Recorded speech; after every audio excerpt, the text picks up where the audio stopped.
Selon cet outil, une récession arrive bientôt aux États-Unis. Donc cet outil, c'est l'inversion de la courbe des taux qui est très suivie par les investisseurs. Et on remarque que dans le passé, à chaque fois qu'on était sous des niveaux de zéro, une récession s'est produite. C'est les récessions, c'est les zones en gris que vous voyez. Donc, avant toute chose, avant qu'on commence la vidéo, il faut absolument que je vous explique ce que c'est en détail l'inversion de la courbe des taux, ce que ça veut dire. Parce que si on ne comprend pas les outils qu'on utilise, on ne peut évidemment pas comprendre ce qui se passe sur les marchés financiers. Donc, en fait, c'est très simple. En anglais, donc c'est le inverted yield curve. Donc, l'inversion de la courbe des taux, c'est tout simplement deux rendements qui sont soustraits. Donc là, vous avez le 10 ans américain moins le 1 an américain. Donc, qu'est-ce que c'est? C'est tout simplement les obligations américaines, dans cet exemple-là en tout cas. Vous avez donc, vous pouvez prêter, que ce soyez vous ou des gros intervenants, des gros investisseurs, des gros fonds de pension, prêter de l'argent évidemment au gouvernement américain. Et évidemment, il va vous verser des intérêts. Mais suivant la durée, ça ne va pas être les mêmes intérêts. Okay, et c'est le marché qui détermine ces intérêts-là. Donc le 10 ans, il ne va pas avoir le même taux d'intérêt que le 1 an. Parce que le 10 ans, vous prêtez sur du moyen long terme, et le 1 an, c'est sur du très court terme. Donc forcément, le long terme est beaucoup plus incertain que le court terme. En tout cas, ça, c'est quand vous avez une économie qui est plutôt saine. Justement, c'est tout l'intérêt donc, de l'inversion de la courbe des taux, c'est de les soustraire. Parce que qu'est-ce que c'est le but de cet outil-là? C'est de voir quand est-ce que le taux d'intérêt court terme, il dépasse le taux d'intérêt moyen terme, long terme. Ok? Et c'est très important parce que quand vous avez des taux d'intérêt qui, normalement, évidemment, le long terme est beaucoup plus incertain que le court terme. Donc c'est pour ça que les taux d'intérêt sont plus élevés. Que voilà, en général, quand un État, par exemple, par exemple, je prends le cas de la Grèce, c'était un gouvernement voilà, qui avait des grandes difficultés financières et il y avait peu de chances qu'ils puissent rembourser leurs dettes. Donc forcément, plus le pays a des difficultés, plus on va lui demander des taux d'intérêt plus élevés parce que la dette est à risque. Et donc c'est un peu près, évidemment, là je simplifie et je vulgarise au maximum, il y a beaucoup plus d'autres, il y a d'autres éléments, évidemment, c'est pas les seuls éléments, mais là, dans ce cas-là, c'est important de comprendre ça. Forcément, le long terme est plus incertain que le court terme, donc vous demandez plus de taux d'intérêt, c'est ça qu'il faut retenir globalement. Sauf que quand vous avez l'inverse qui se produit, et c'est le cas donc de cet outil-là, c'est ce qu'on mesure avec cet outil-là. Quand vous avez le taux court terme qui dépasse le taux long terme, c'est pas normal. Ça veut dire que le présent, enfin le très court terme en tout cas, le 1 an, 2 ans, est plus incertain que le 10 ans, ce qui n'a aucun sens. Ce qui n'a aucun sens, évidemment. Comment ce qui peut se passer l'année prochaine est plus incertain que ce qui va se passer dans 10 ans? Ça n'a pas de sens. Et en général, ça arrive quand, justement, en tout cas dans le passé. Je précise bien que c'est ce qui s'est passé dans le passé. Ce que je dis là, évidemment, personne ne peut prédire le futur. On peut jamais savoir. On peut l'anticiper, on peut évidemment faire des probabilités, mais on ne peut jamais être sûr. Je ne suis pas en train de vous dire il y aura une récession à coup sûr, faites ci ou ça. Non, non, ce n'est pas il n'y a pas de conseiller en investissement ici. Chacun prend ses décisions. Je vous expose juste des faits historiques.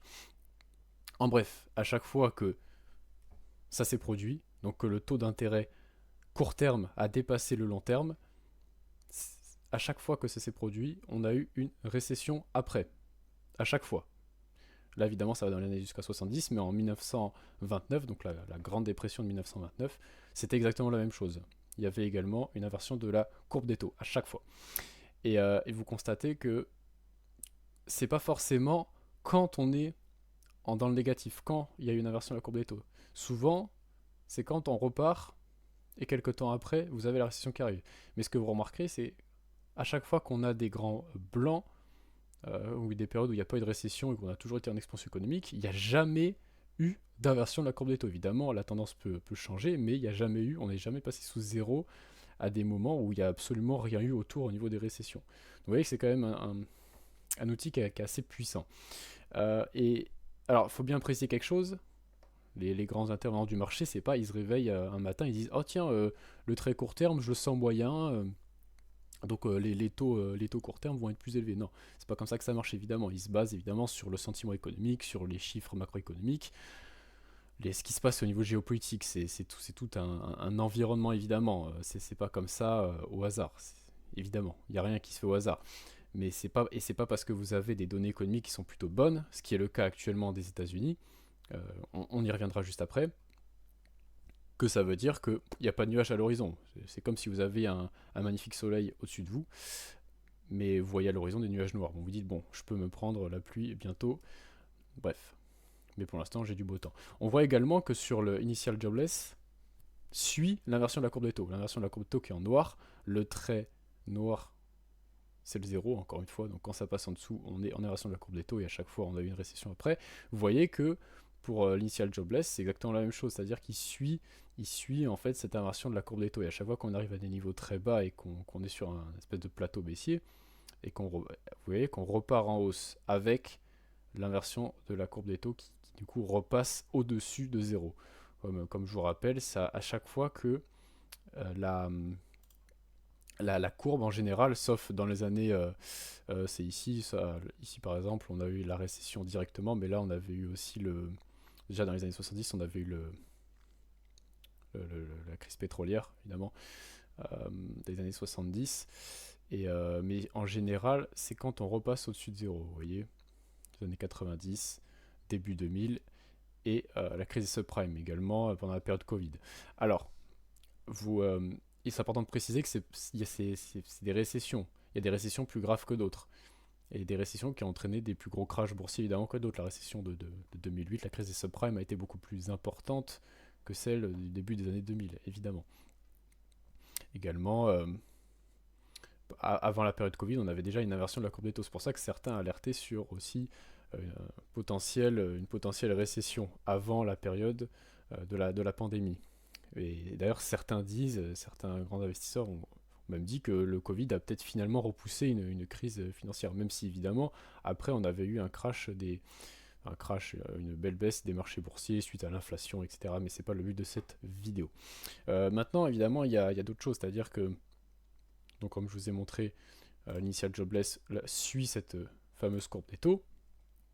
Maintenant, je vous rappelle également le contexte actuel. On a des taux qui sont aussi élevés que ce qui s'est passé, des mêmes taux d'intérêt d'avant la crise des subprimes.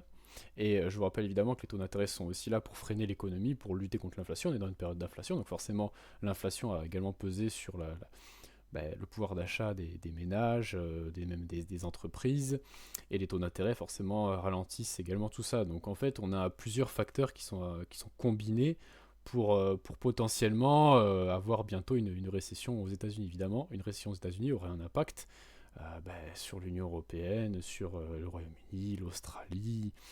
Donc c'est pour ça que c'est hyper important.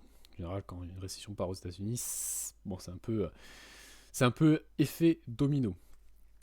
Donc voilà, vous avez également les taux d'intérêt élevés, et c'est vrai que c'est arrivé régulièrement que avant une crise, les taux d'intérêt soient élevés et que après on soit obligé de les baisser. Vous voyez, début des années 2000, c'est ce qui s'est passé. Comme pour l'inversion de la courbe des taux, vous voyez un peu les mêmes vagues, si j'ai envie de dire. Et donc là, on est à ce moment-là, quoi. On est à des taux qui sont historiquement assez élevés, hein, si on regarde ces 20 dernières années. Ok.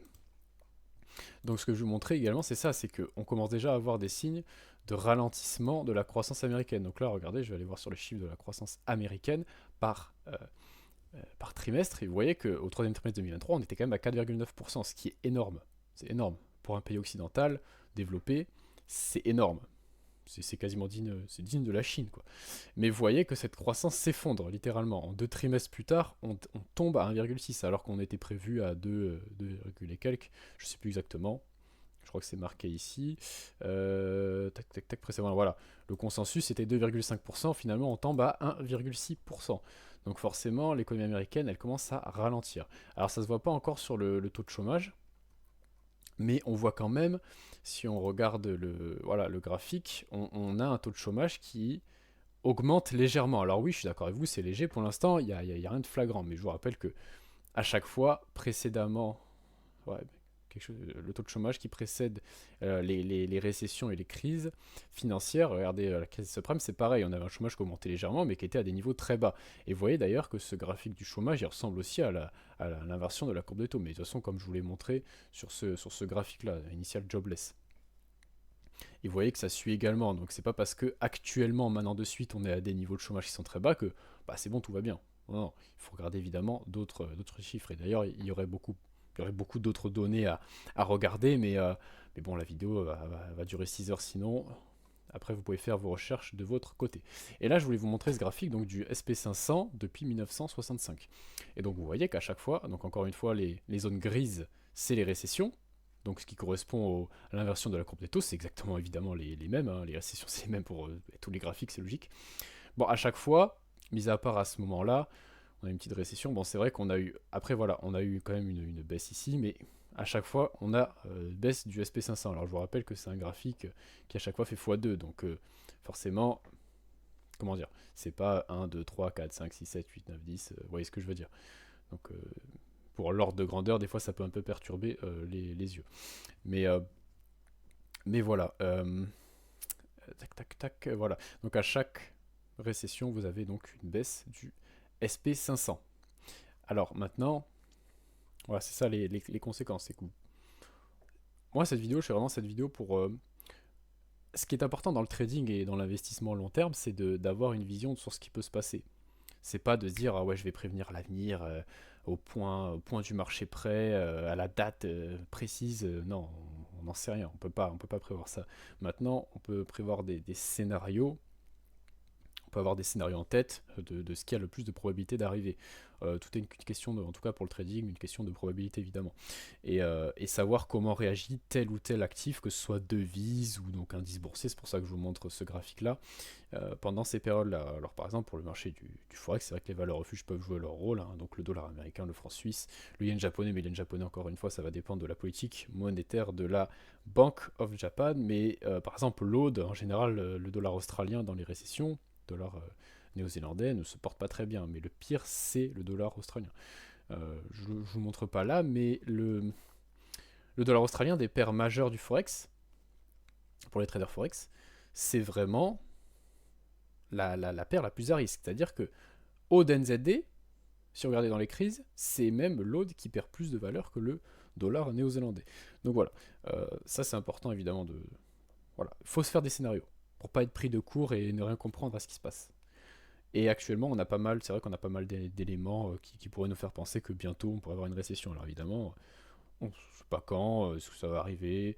En tout cas, historiquement, c'est vrai qu'il y a beaucoup de coïncidences. Voilà. Donc prenez cette vidéo à titre informatif, évidemment. Et voilà. Donc faites vos recherches dans votre coin.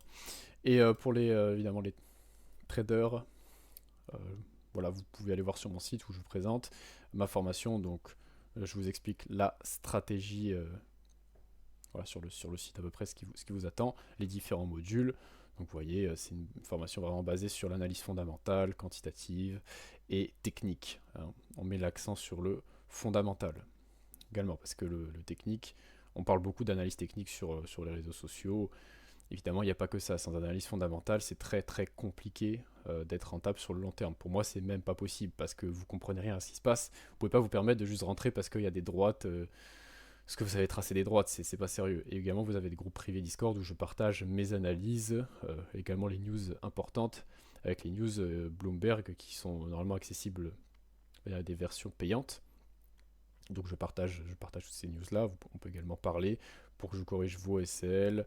Et évidemment, des suggestions de vidéos également. Je partage donc sur un groupe Telegram toutes mes analyses.